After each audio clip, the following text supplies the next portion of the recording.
আউযু বিল্লাহি মিনাশ শাইতানির রাজিম। বিসমিল্লাহির রহমানির রহিম। পরম করুণাময় আল্লাহ তাআলাকে স্মরণ করে সঙ্গে নবী রাসূল বিশ্বজাহানের সমস্ত আউলিয়ার দরবারে ভক্তি চুম্বন রেখে আমার মুর্শিদে মোকাম্মেল হযরত সৈয়দ হাসিব আল হাসান রেজভির পাক দরবারে গাউসুল আজম বরিয়াবরি পাক দরবারে ভক্তি চুম্বন রেখে আমার ওস্তাদ আব্দুর রশিদ সরকারকে স্মরণ করে আপনাদের সকলের কাছে ভক্তিপূর্ণ সালাম রেখে আমি আজকের গানের মঞ্চে দাঁড়ালাম। আজকের যে পাড়ার বিষয় শরীয়ত এবং মারফত। আমি মানিকগঞ্জের আবুল সরকার, আমি শরীয়তের ভূমিকায় অভিনয় করব।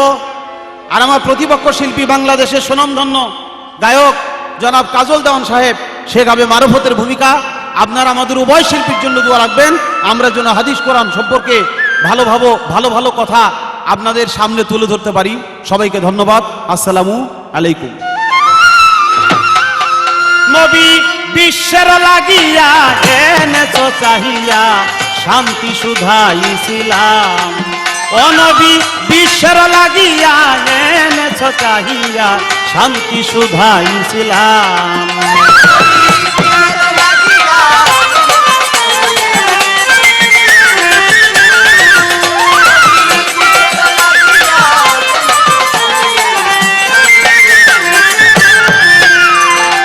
হে বিশ্ব নবী নূরের ছবি, হে বিশ্ব নবী নূরের ছবি, ইসলাম রবি তোমায় হাজারো সালাম। ও গো ইসলাম রবি তোমায়, ইসলাম রবি তোমায় হাজারো সালাম। তুমি পাপ করো একরা কাঁপিল হেরা অন্তর সেরা প্রভু তালাম। নবী বিশ্বের লাগিয়া এনেছো চাহিয়া শান্তি সুধা ইসলাম।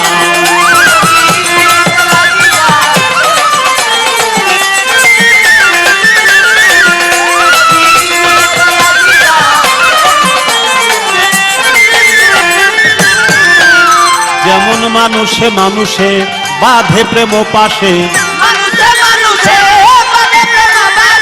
মানুষে মানুষে বাঁধে প্রেম পাশে, ভক্তি বিশ্বাসে লও তার নাম। ও ভক্তি বিশ্বাসে লও তার নাম। বাবা বিশ্ব স্রষ্টা যিনি এক রবেন তিনি, দিবস রজনী গাও তার গান। নবী বিশ্বের লাগিয়া এনেছো চাহিয়া শান্তি সুধা ইসলাম।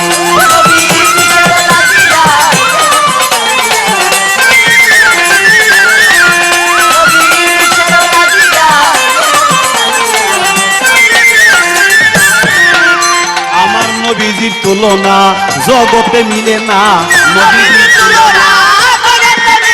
আমার নবীজির তুলনা জগতে মিলে না। নামের সাথে রাব্বা নাজার লিখি আছে নাম, নামের সাথে রাব্বা নাজার লিখি আছে নাম, নামের সাথে রাব্বা নাজার লিখি আছে নাম। দেওয়ান খালেকেরই মনে চায় প্রিয় নবী মোস্তফায় সেবিতে তোমার হইয়া গুলাম। নবী বিশ্বের লাগিয়া এনেছো চাহিয়া শান্তি সুধা ইসলাম।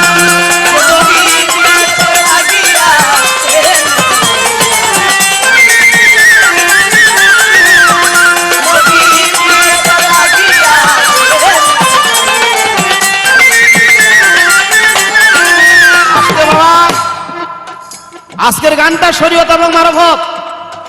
আমরা বাংলাদেশের বাউলরা অনেকে অনেক রকমের পালা করে থাকি। বেশিরভাগ শরীয়ত মারফত পালা হলেই আমরা আরম্ভ করে দেই কোন ফকির শুধু খিচুড়ি খায় আর কোন মোল্লায় শুধু পরের বাড়ি দাওয়াত খায়। এই দুইজনের গীবত চর্চা করি আমরা। মূলত শরীয়ত এবং মারফত এর মধ্যে যে আধ্যাত্মিকতা আছে, এর মধ্যে যে আসল বৃত্তান্ত আছে, আমরা তা উদ্ঘাটন করার চেষ্টা করি না।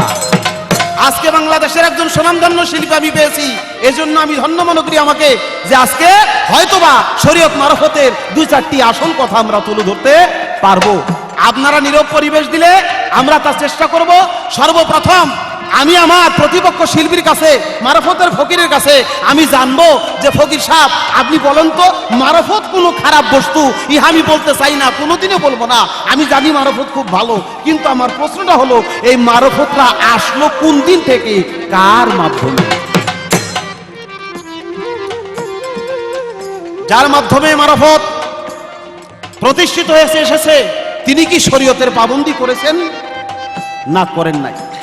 আমার রাসূল করিম সাল্লাল্লাহু আলাইহি সাল্লাম যাকে সৃষ্টি না করলে আল্লাহ পাক 18,000 মাখলুকাত কোনো কিছু সৃষ্টি করতো না, সেই নবী করিম সাল্লাল্লাহু আলাইহি সাল্লাম শরীয়তের পাবন্দি করেছে, আমার শরীয়তের রাস্তা দেখাইছে।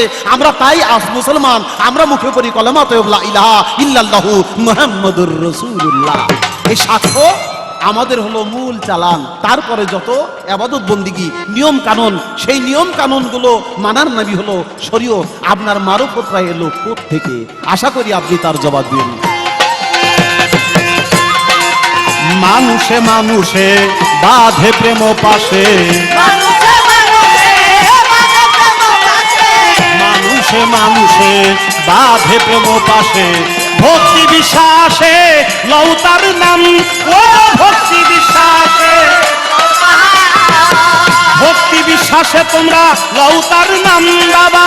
বিশ্বস্রষ্টা যিনি এক রবেন তিনি, বিশ্বস্রষ্টা যিনি এক রবেন তিনি, দিবস রজনী গাও তার গান।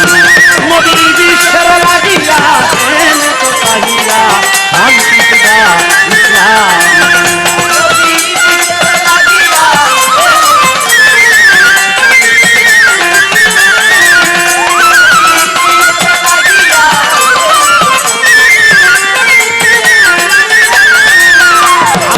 নবীজির তুলনা এই জগতে মিলে না, নবীজির তুলনা, আমার নবীজির তুলনা জগতে মিলে না। নামের সাথে রাব্বা নাজার লিখি যাচ্ছে নাম, নামের সাথে, নামের সাথে রাব্বা নাজার লিখি যাচ্ছে নাম দেওয়ান। খালেকেরই মনে চায় প্রিয় নবী মোস্তফায়, সে দিতে তোমার হইয়া গোলাম। নবী ঈশ্বর লাগিয়া এনে তো চাহিয়া, শান্তি সুধা ইসলাম। ও নবী ঈশ্বর লাগিয়া এনে তো চাহিয়া,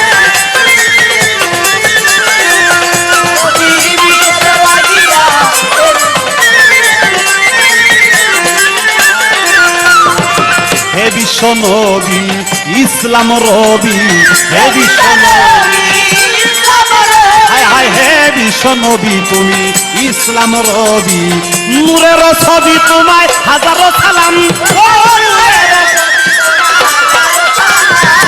নূরের নবী তোমায় হাজারো সালাম। তুমি পাথর একরা কাঁপিল হেরা, অন্তর ফেরা প্রভুর কালাম। নবী বিশ্বের লাগিয়া এনে তো চাহিয়া, শান্তি সুধা ইসলাম।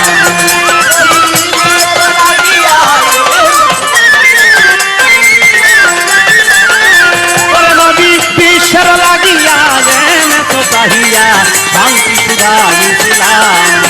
নবী বিশ্বের লাগিয়া এনে তো চাহিয়া, শান্তি সুধা ইসলাম। ও নবী বিশ্বের লাগিয়া এনে তো চাহিয়া, শান্তি সুধা ইসলাম।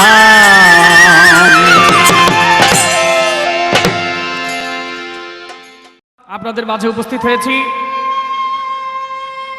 আমার প্রতিপক্ষ শিল্পী, বাংলাদেশের সুনামধন্য গায়ক মানিকগঞ্জের আবুল সরকার সাহেব আজকে আমাদেরকে পাওয়া দিয়েছেন শরীয়ত এবং মারিফত। আমার প্রতিপক্ষ বন্ধু তিনি শরীয়তের ভূমিকায় থেকে আমাকে মারুফতের ভূমিকায় রেখে প্রথমবারে কিছু প্রশ্ন করলেন, আমি তার জবাব দেব। জবাব দেওয়ার আগে আমার একটি গান, গানের পরে তার জবাবের মধ্যে আমি চলে যাব। তবে একটি কথা না বললেই নয়, সরকার সাহেব বলেছেন যে আমরা শরীয়ত মারফত গান গাইলে একজন হয় ফকির আর একজন হয় মোল্লা, মোল্লা ফকিরকে দোষে, ফকির মোল্লাকে দোষে। ভাই সরকার সাহেব, আমি প্রথমবারে আপনার কাছে একটি প্রশ্ন রেখে যাই, একটি কথা রেখে যাই, এই কথাটির জবাব আপনি আগে দাঁড়িয়ে বলবেন। আপনি পরিচয় দিলেন, আপনার নাম আবুল সরকার, আপনার ওস্তাদের নাম আমার শ্রদ্ধেয় বড় ভাই আব্দুর রশিদ সরকার সাহেব, আর আপনার মুর্শেদ কাবলা হইল দয়াল হাসিবুল হাসান। কিন্তু আপনি এই কথাটি একবারও বললেন না যে মাতা পিতার গর্ভ থেকে জন্ম নিয়ে আপনি আসছেন, ওই মাতা পিতার চরণে সালাম না দিয়ে আপনি যে গান আরম্ভ করলেন, আপনি শরীয়ত কতটুকু কিভাবে গাবেন আমার তো সন্দেহ হইতেছে। তাই আমার মা বাবার চরণে প্রিয় ভক্তি রেখে আমার যিনি জন্মদাতা পিতা যিনি আমার গানের গুরু মাতাল কবি রাজ্জাক দেওয়ান, তার চরণে প্রেম ভক্তি রেখে, আমার মায়ের চরণে প্রেম ভক্তি রেখে আমি সবার কাজ শুরু করছি। ধন্যবাদ সবাইকে। আরে মাওলার ভাব তরঙ্গে আসই আমার সঙ্গে, যদি কারো ভালো লাগে রে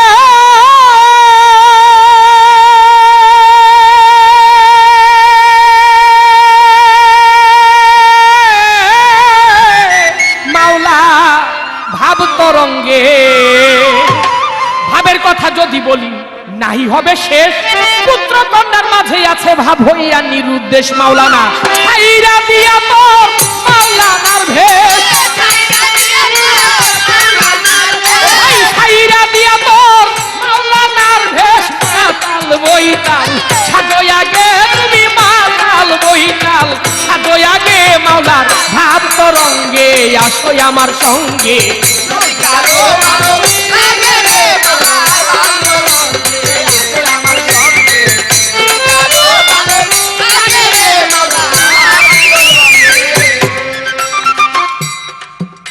ওরে ভাবের কথা বলতে গেলে নাই হবে শেষ, পুত্র কন্যার মাঝে আছে ভাব হইয়া নিরুদ্দেশ। মাওলার ভাবের কথা যদি বলি নাহি হবে শেষ, পুত্র কন্যার মাঝে আছে হইয়া নিরুদ্দেশ। মাওলানা ছাইরা দিয়া তোর মাওলানার ভেষ, ছাইরা দিয়া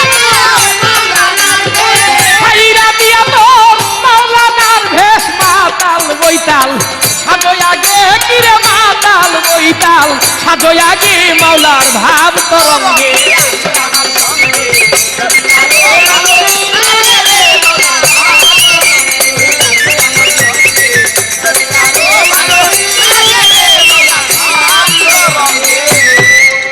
ও ভাই মদ খাওয়া মাতালের মতো পরে দেখা ঘুম, অমাবস্যা পূর্ণিমাতে লাগবে নেশার ধুম। মদ খাওয়া মাতালের মতো পরে দেখা ঘুম, অমাবস্যা পূর্ণিমাতে লাগবে নেশার ধুম। পাখির গায়ে তোর ফুটবে কুসুম, এই পাখির গায়ে তোর ফুটবে কুসুম। নব শাখার অগ্রভাগে ফিরে নব শাখার অগ্রভাগে মাওলার ভাব তরঙ্গে।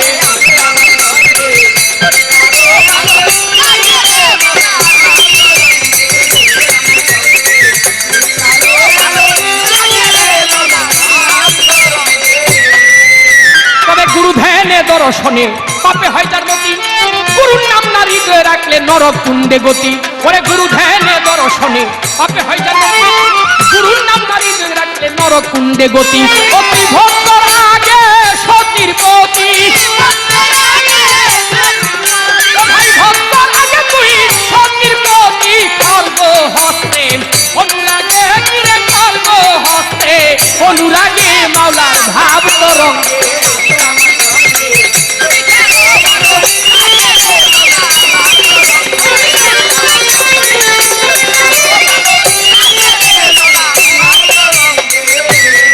আরে মাওলার ভাবের কথা, ভাবের কথা, ভাবের কথা, ভাবের কথা রে। মাওলার ভাবের কথা যদি বলি, যে না বুঝে তার কপালে ছালি, স্থান বিহনে মাখলে কাজল, কাজল হবে কালি।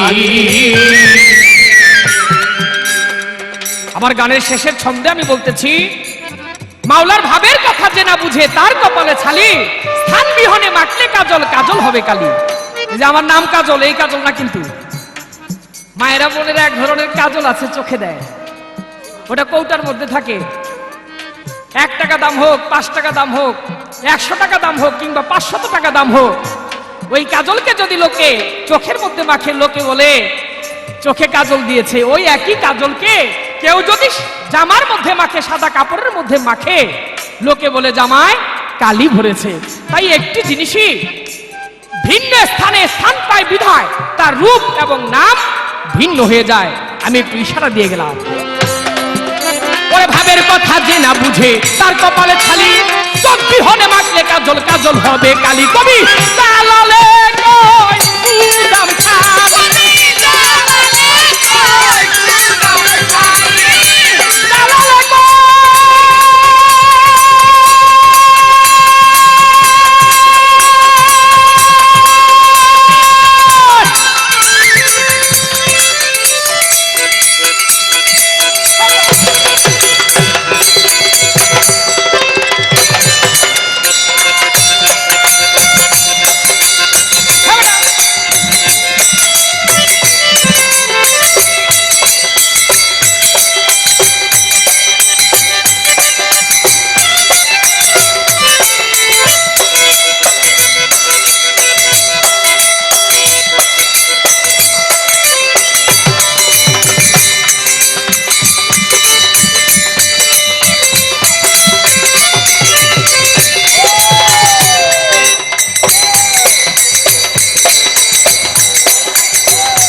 লাগে ও তোর ভাঙ্গা ঘরে শিয়াল জাগে মাওলার ভাব তরঙ্গে আসো আমার সঙ্গে যদি কারো ভালো লাগে রে রওনার ভাব তরঙ্গে আসো আমার সঙ্গে যদি কারো ভালো লাগে রে রওনার ভাব তরঙ্গে। আবার কাছে প্রশ্ন করে আবুল সরকার ভাই, যেইভাবে প্রশ্ন করে তাহার কথার জবাব দিতে চাই। আপনারা সবাই মিলে থাকবেন একটু চুপ, চুপ থাকিলে আমরা দুইজন গাইতে পারবো খুব। আপনারা মাঝে মধ্যে করলে গন্ডগোল, ও ভাই আমাদের কবিত্বের মাঝে হয়ে যাবে ভুল। যেইভাবে তে প্রশ্ন করে আসরে দাঁড়াইয়া সবার মাঝে তাহার কথার যাব জবাব দিয়া। এই মারিফত শব্দ প্রথম কোন ব্যক্তি এনেছিল? কার মাধ্যমে মারিফত প্রকাশ পাইল? কার মাধ্যমে মারফত প্রকাশ পাইল জিজ্ঞাসা করে আমার ধারে। তাই তো সেই কথার জবাব আমি দিব রাজ আসরে। আল্লাহ পাক বলেন আউয়াল মা খালাকাল্লাহু মিন নূরি, আমি প্রথম যা সৃষ্টি করি তাহা আমার মুহাম্মদী নূর। নবী বলেন আনা নূরুল্লাহি ওয়া কুল্লু শাইইন মিন নূরি। যদি আল্লাহ পাক আমার মুহাম্মদী নূরকে সৃষ্টি না করতেন তাহলে এই দুনিয়া আল্লাহ পাক সৃষ্টি করতেন না। তাই আল্লাহর নূরে নবী পয়দা, নবীর নূরে সারে জাহান পয়দা। নবী প্রথমে আল্লাহর নূর, দ্বিতীয় তওবা গাছের ফুল, তৃতীয় ময়নার গলার হার, চৌথায় শ্বেতার নবী, পঞ্চমে ময়ূরন ডাকার, ষষ্ঠমে আদম শফি বৃক্ষের ফুল, সপ্তমে আব্দুল্লাহর পেশানিতে, অষ্টমে মা আমিনার গর্ভে, নবমে আসলেন এই দুনিয়ার মধ্যে, দশমে 50 বছর 2 মাস 27 দিনে তিনি মিরাজে গেলেন। তাই আমার সেই নবী হযরত মুহাম্মদ আহমদ মুস্তাফা সাল্লাল্লাহু আলাইহি ওয়াসাল্লাম, তিনি শরীয়তের নবী, তিনি তরিকতের নবী, তিনি হাকিকতের নবী, তিনি মারিফতের নবী, তিনি ওয়াহিদানিয়তের নবী। আবার রাসূল করিম সাল্লাল্লাহু আলাইহি ওয়াসাল্লাম নবীজি হইতে এই শরীয়ত, নবীজি হইতে এই মারিফত। আমার নবীর মাধ্যমে প্রকাশ পেল, জবাব দিব তারে। তবে এইখানে ছোট্টখানি একটু কথা বলতে চাই আসরে। প্রকাশটা পেল কিভাবে? নবীজি যখন মিরাজ থেকে আসলেন 90,000 মতান্তরে 96,000 কালাম নিয়ে আসলেন আল্লাহর দরবার থেকে। নবীর যখন শেষ সময় এই পৃথিবী ছেড়ে তিনি চলে যাবেন, কিছুদিন আগে জিবরাইল ফেরেশতা এসে বলল নবীকে, নবী আপনার কাছে কেউ যদি কিছু পায় আপনি দিয়ে দেন। নবী ভাবতে লাগলেন আমার কাছে কে কি পায়। ভাবতে ভাবতে তার ভিতরে হলো ভাবের সঞ্চার। তাই তিনি ভেবে দেখলেন আমার কাছে আছে 90,000 কালাম আল্লাহ দিয়েছিল, 30,000 শরীয়তে প্রকাশ করেছি, 60,000 ইলমে মারিফত আমার কাছে গোপন আছে, এটা আমি কার কাছে দিব? তিনি সর্বপ্রথম চলে গেলেন আবু বকর সিদ্দিকের বাড়িতে। আবু বকর করলো মানা, ওই শরীয়তের 30,000 করিতে পারি না, মারফত নিতে পারবো না বলি আপনার ধারে। এরপর ওসমান গনির বাড়ি চলে গেলেন আমার নবী পয়গাম্বরে। ওসমান গনিও করলো মানা, গেল নবী ওমর ফারুকের বাড়ি। ওমর ফারুক না করলো, জবাব দিব তারি। অবশেষে আলীর বাড়ি চলে গেল। আলীকে নবী প্রশ্ন করে, আলী তোমাকে জানাই এই মারিফতের গুপ্তধন আমি তোমার কাছে রাখতে চাই। হযরত আলী করিমুল্লাহ আজহু তিনি জবাব করলেন, তিনি না করলেন না, তিনি বললেন যে আমাকে 5 দিনের সময় দেন। 1 দিন, 2 দিন, 3 দিন, 4 দিন। যখন 5 দিন চলে গেল, 5 দিনের শেষে আমার নবী আসলেন হযরত আলী করিমুল্লাহ আজহু আলীর বাড়িতে। সেদিন আলী তো বাড়ি ছিল না, আলী তো বাড়ি ছিল না, সবাতে করলো বলবো না, সেদিন আলী তো বাড়ি ছিল না।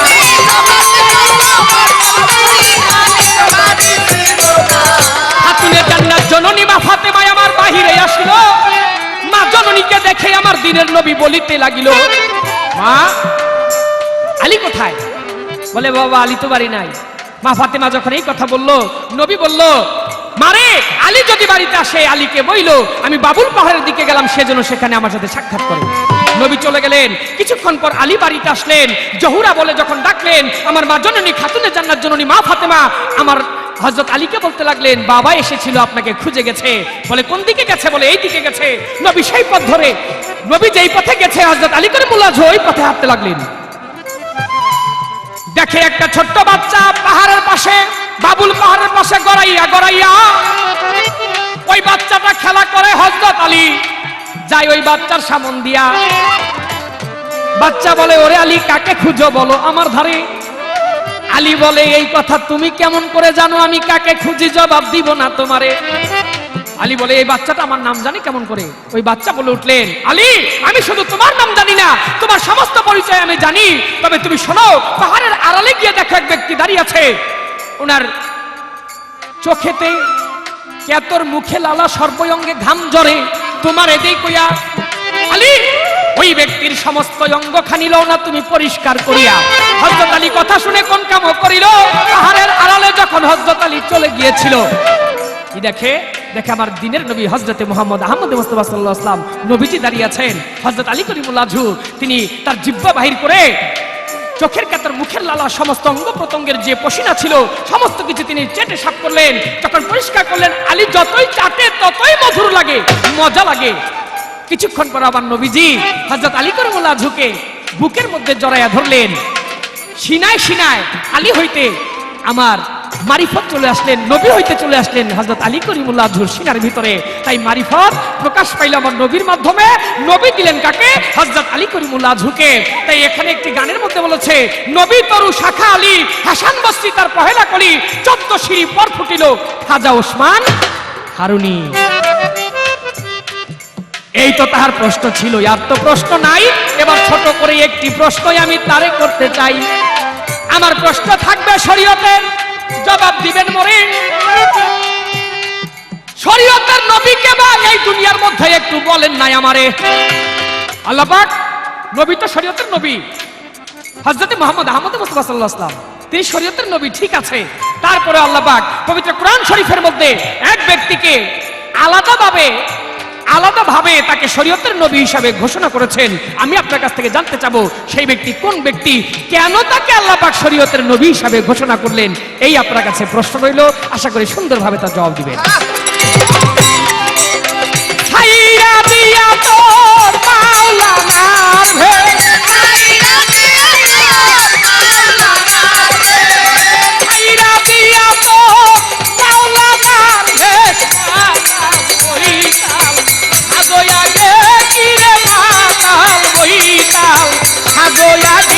মাওলার ভাব তরঙ্গে আসো আমার সঙ্গে, যদি কারো ভালো লাগে রে মাওলার ভাব তরঙ্গে আসো আমার সঙ্গে, যদি কারো ভালো লাগে রে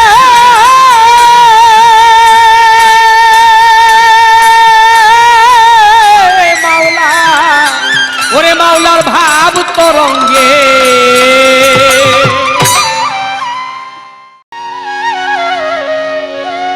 ধন্যবাদ আমার প্রতিপক্ষ শিল্পী জনাব কাজল দেওয়ান।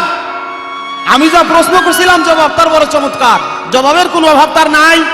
যেখানে হয়ে যায় সেখানে আমি না করব না, কিন্তু বিষয়টা হয়ে গেল এই, আমি যা না করলাম সে আমার সাথে সেই ব্যবহারই আরম্ভ করলো। প্রথমবার এই তার গান ভাব তরঙ্গে এসো আমার সঙ্গে, যদি কারো ভালো লাগে। আমার ভালো লাগে নাই, আমি যাইতাম না। যদি কোনো ব্যক্তি দাওয়াত করে আমার বাড়িতে পোলাও, মাংস, বিরিয়ানি, কালিয়া কোফতা অনেক কিছু তৈরি করছি, তোমরা জয়া গ্রামের মানুষেরা খাই আইসো, এই কথা বললে কোনো ভদ্রলোক দাওয়াত খাবে ভাই? কোনো ভদ্রলোক এই কথায় দাওয়াত খাইতে পারে না। আর জাগো লজ্জা শরমের বংশ নাই, আর খাইকা ওরা যে জন্মের খাওয়া খাই আসবো। তার গানটা হলো ভাব তরঙ্গে এসো আমার সঙ্গে, যদি কারো ভালো লাগে। আমার ভালো লাগে নাই, আমি আমার ভদ্রের বাড়ি দাওয়াত খাইতে গেলাম না।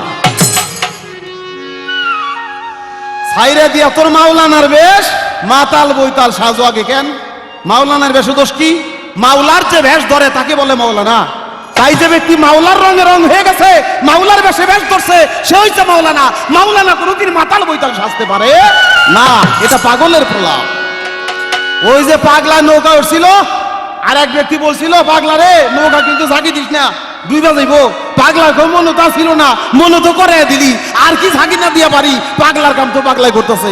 আমি না করছি যে ফকিররা যেন কোনো না দোষা হয়, মোল্লারা যে মাওলানারে কোনো দোষারোপ করে যেন আমাদের গান না করা হয়। আর সেখানে ওই যে পাগলার মতো ঝাঁকি ওনার মনে হয়ে গেছে, করবেই তো। আসলে একটা বিষয় কি বাবা, দোষী খুঁজে দোষ আর গুণী খুঁজে গুণ। যে ব্যক্তি নিজে দোষী সে আর একজনের দোষ খুঁজে, আর যে ব্যক্তি নিজে গুণী সেই ব্যক্তি আর একজনের দোষকে ঢাইকা তার গুণ কি কি আছে তাই সংগ্রহ করার চেষ্টা করে। তাই দোষী খুঁজে দোষ আর গুণী খুঁজে গুণ। কোন গুণী ব্যক্তি আর একজনের দোষ খুঁজতে যায় না। তাই আমি তাকে কিছু বলবো না, সে বলে বলুক। আমার একটা দোষ ধরছে মস্ত বড়, কি? আমি আমার উস্তাদের নাম বললাম, বিশ্বজাহানের পীর মাশায়েখ ওলিদের কথা বললাম, আমার মুর্শিদে মোকাম্মেলের কথা বললাম, আমি সকলের প্রতি সালাম দিলাম, আমার মা বাবাকে স্মরণ করলাম না, এটা তো মস্ত বড় ভুল। হ্যাঁ, আমি মা বাবার যে স্মরণ করি নাই, এটা আমার মস্ত বড় ভুল, এটা আমি স্বীকার করলাম এক পর্যায়ে। আর একটা পর্যায়ে বলে নেই, সেটা হলো আমার মা আমার বাবা গানের সাথে সম্পৃক্ত নয়, আমি গান গাইতে আসছি, এখন আমি গানের যার যারে স্মরণ করা প্রয়োজন আমি সেখানে স্মরণ করছি, মা বাবাকে আমার মনে মনে অবশ্যই আমি স্মরণ রাখছি। ফকির সাহেব, আমার ভুল তো ধরলেন, আপনার ভুলটা যাইব কই? আপনার ভুলটা কি তা মনে আসেনি? আমার মনে হয় আপনার মনে পড়ে নাই, আমি মনে করে দেই। কি? আপনার পালা হলো মারফত। যে ব্যক্তি তার গুরুর নামই স্মরণ করে না, হে মারফতের কি সাদা লাগাইব? গুরুর নামই যার নাই, যে মুরিদি হয় নাই, সে ব্যক্তি কখনো মারফত পালা গাইতে পারে না, বুঝে না। তাই সে যদি তা হইতো, মারফত যদি গাবে, তাহলে প্রথমেই তার মুর্শিদকে স্মরণ করতে হবে। তাই একটা কথা মনে হয়ে গেছে হঠাৎ করে, ওই যে এক ব্যক্তি বিয়া করে আর ছাড়ে, বিয়া করে আর ছাড়ে, এই অবস্থার যখন সৃষ্টি হয়েছে, অবশেষ এমন এক বিয়া করছে, ওই বিটি আর যতই মায়ের দূর করে, ওই বিটি আর যায় না। যখন যায় না, তখন ওই বেটাও কোনো দোষ ধরতে পারে না, যে এই কাজই করতে চায় যে একটা দোষ ধরুন, কিন্তু দোষ আর খুঁজে পায় না। দোষ না পেলে ছাড়বে কিভাবে? ছাড়তেও পারে না। এমতো অবস্থায় ওই লোক চিন্তা করে যে আমি তোরা ছাড়ুমি, অনেকদিন পার হয়ে গেল, এই বলে আমি খাবো না। ছাড়ুন কি কইরা? বাড়িতে গেছে চকের থেকে, জমি থেকে কাজ কইরা, যাই দেখে বউ কি করে, ওই যে মরিচ বাটে, তো মরিচ যে পিষে পাটার মধ্যে লইয়া, তো মরিচ পিসার সময় এরকম করে বৈশা বৈশা মা বোনরা যে বাটে, তাতে তো কোমরটা একটু দুলায়, মাজাটা একটু লড়ে। এই মাজা লড়ে এই জন্য বলতেছে, নাকি তোর মাজা লড়ে কেন? আমি তোর রাখুন না। তুই কয় মরিচ বাটলে তো এরকম মাজাটা লড়বই। স্ত্রী কইতেছে, তুমি রাগ করো না, মরিচ বাটলে তো মাজাটা লড়েই। কয় না, মরিচ বাটবি তাতে দোষ নাই, কিন্তু তোর মাজা লড়লে সাবধান, তোর মাজা লড়লে আমি তোর রাখুন না।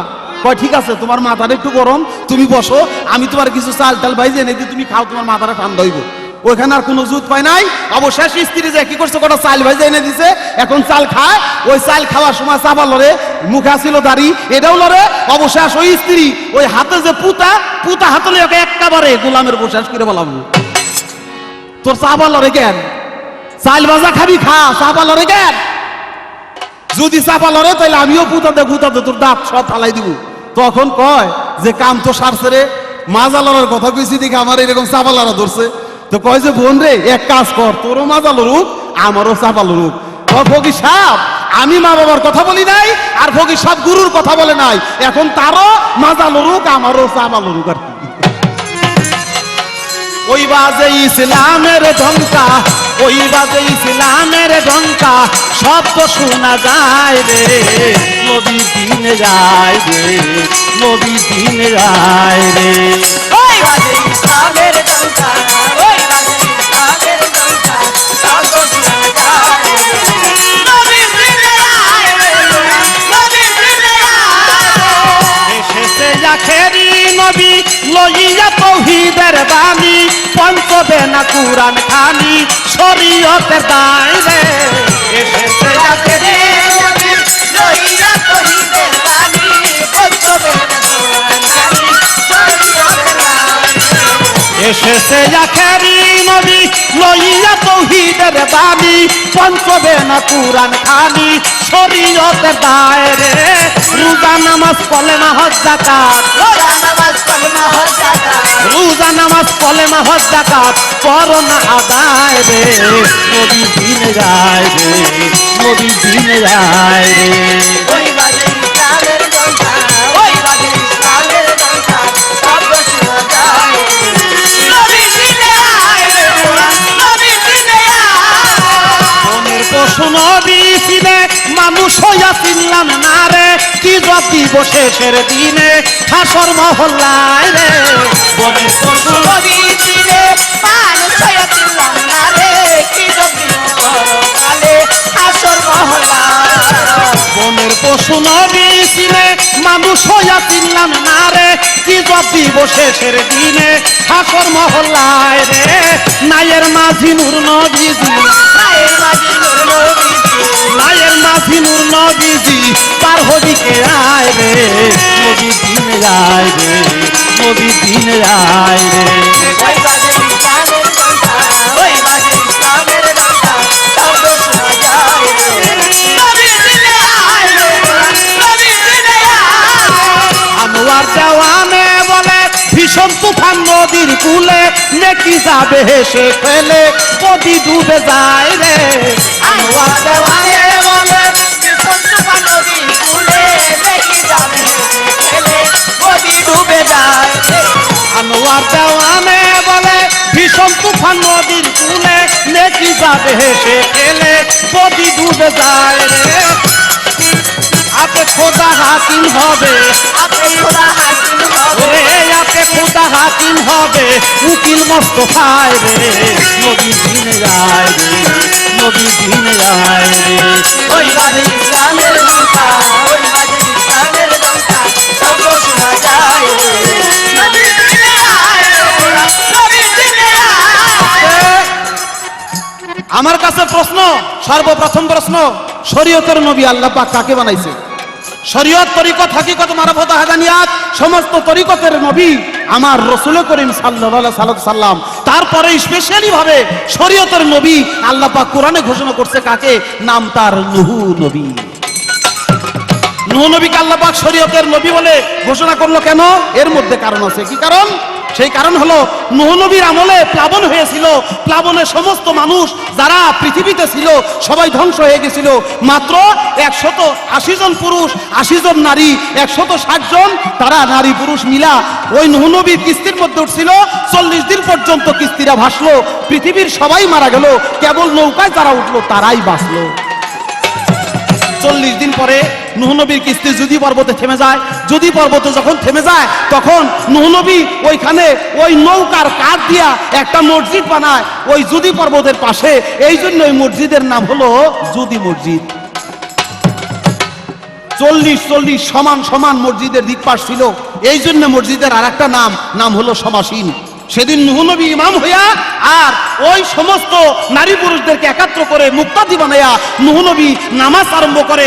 আর সেই নূহ নবীর ওই 160 জন নারী পুরুষ থেকে নতুন করে পৃথিবীর মানুষ আবার সৃষ্টি হয়। বিধায় আল্লাহ পাক শরীয়তের নবী করে এই নূহ নবীকে ঘোষণা করেছেন আল্লাহ পাকের পবিত্র কোরআন মজিদে। আমি বলে দিলাম, আমার প্রতিপক্ষ শিল্পীর কাছে যা প্রশ্ন ছিল সে তার জবাব দিচ্ছে, মারফত কর্তৃক আসলো। এবার আমার প্রশ্ন, ফকির সাহেব আপনি বলেন তো, মারফত আসলো তা তো আমরা পেলাম, মারফতের ইবাদত কি কি, কয় প্রকার? তা মারফতের ইবাদত গুলো কি কি, কত প্রকার ইবাদত, সে ইবাদত গুলো কি কি ভাবে আদায় করতে হয়? আশা করি সে তার সুন্দর করে জবাব দিবে। আনোয়ার দেওয়ানে বলে ভীষণ তুফান নদীর কূলে নেকি যাবে হেসে খেলে নদী ডুবে যায় রে। আনোয়ার